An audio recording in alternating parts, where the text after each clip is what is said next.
Thanks everyone for that final session. I think we hope you've sort of taken away some real tangible insights around the challenges, the risks of NHIs, how to start thinking about this problem within your organization. It's a problem you can't ignore. I think Steve nailed it. There's lots of tech debt and you can't fix this overnight. And look, I've been looking at this problem for 30 years and it hasn't improved that much. The great thing is now tooling's coming out and it can help accelerate. But as Steve said, there's a lot of effort to remediate and get your risks under control. So you need to take a holistic approach around solving this problem and come up with your strategy and your risk-based approach. Again, thanks to all the guest speakers. You did an amazing job.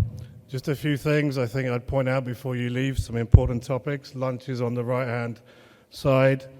As Neeraj said, we actually have a huge NHI Pavilion with over 15 vendors that are showcasing capabilities around managing NHI risks and security. We're also going to be there as well, so come to the pavilion from this evening, and talk to the vendors, talk to our group, and we can share with you, key insights to sort of further understand, how to tackle this problem.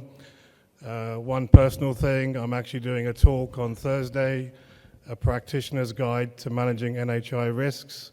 I think it's at 3:30, so I'm going to share my insights running a huge NHI program at a large investment bank where we fixed over 100,000 NHIs. Just sharing some great resources that our group's produced where you can learn about NHIs from the ultimate guide, 52 breaches, top end risks, and we've also launched an NHI forum where you can come, raise your questions and get some advice. So thanks again. We hope you enjoyed the session and see you at the pavilion.